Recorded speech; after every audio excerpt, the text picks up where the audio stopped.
I've been a part of a team that has made 20 some odd rebuilding trips since Katrina. And the most heartbreaking thing that we see are people that have been the victim of unscrupulous contractors and rebuilders.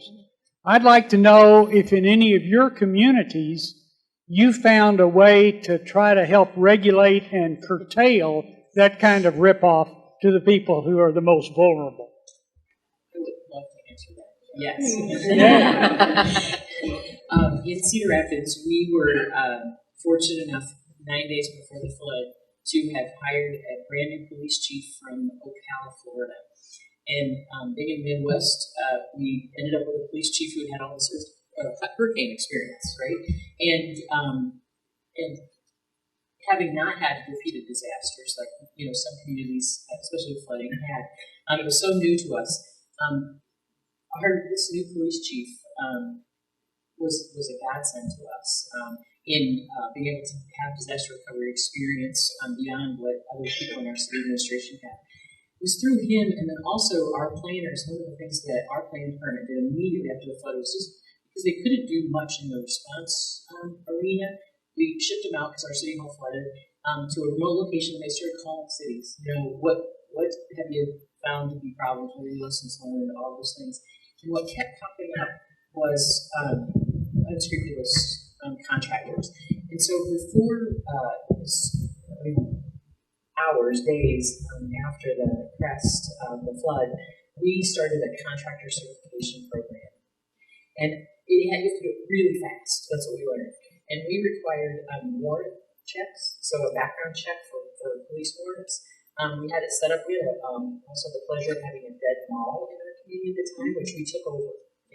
Every government service, all of the nonprofits, Salvation Army, everybody went in there into all those retail spaces. And this is where we set up our contractor certification. People howled, they screamed, they hated it, because the contractors, especially our local contractors who've been doing business in town for years, nobody was exempted from it. You had to have the contractor certification badge on site if you were in a house cleaning it up at the time, doing any kind of work whatsoever. And if you weren't, you were kicked off the property. And you have to take a lot of flack. But we had people arrested in line. Maybe they didn't know they had warrants.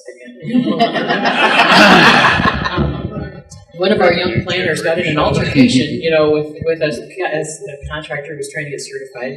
Tough guy, managed it. But we credit that with a huge success in our rebuilding process. So many people, not even rebuilding, was mucking and gutting. It was just cleaning up, and we became just absolutely fervent about making sure that every single person that you saw on a job site anywhere had to have that contractor certification badge on them at all times, and we really think it made a big difference. And then that police chief who had a little southern drawl in Iowa, which was really nice. In this calming time, I'll tell you, sounds a little, like he said. He stood up there and said, we are not going to stand for this in our community. We are not going to let people take advantage of our residents. And it became a rally cry in those early days that we did the curfew. And we really tried to keep our residents safe in a number of ways. And that was the number one, is they were getting taken by thousands of dollars in those first hours and days. All helped you clean it out, and then you never saw them again. And we thought it was a huge success. This is something, too, that's near and dear in my heart. When we do training for mayors, we talk, one of the 7 points that I emphasize is all departments are required in a response to a disaster. And this is also where the FEMA training came in well for us, because this is one of the items that when we went through Emmitsburg, we went, we need to make sure we have. So in the minutes following the tornado, our IC command stood up a project team to deal with this very issue of contractors, not only for rebuilding, but debris removal. I mean, these guys call the Weather Channel the employment channel, and they come and invest into your city. So one of the things that we did, or some of the tactics that we took were this. Number one is that we implemented a curfew, not the first night, but immediately the next day. At every checkpoint, we made sure that any contractors had a specialized tag. You could not get into the 12.5% of the city destroyed without this tag. We also created mobile centers that allowed us to issue revenue license, building permits throughout the recovery zone. We certainly put that out through social media to make it easier for those to get permits. One of the initial policy questions the city council had to deal with is how much do you charge for a business license for a contractor from Pensacola, Florida?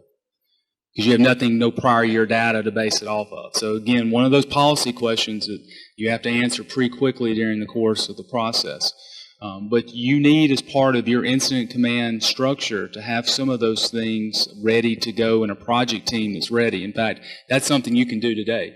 You can go back to your community today, create that plan, and implement it. The other thing that you'll need to think about is how can you get ready access to inspectors?